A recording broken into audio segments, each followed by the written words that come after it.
Hello everyone, today we are going to learn basic AviCAD tutorial how to add text.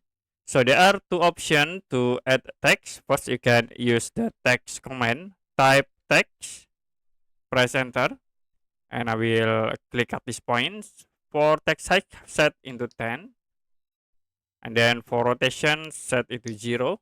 Now you can type text like example. Click outside and then press escape button to close. Now the seconds, you can use the MTEXT command, press enter, and you can create rectangles.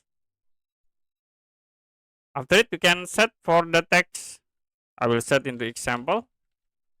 And if you want to change for text size, you can sort and then click these points. I will set into 15 for text height, press enter. And the next, you also can create bold, underlines, or you can make italic.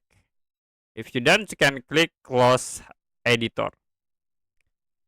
Okay, that's it for basic AviCAD tutorial how to add text.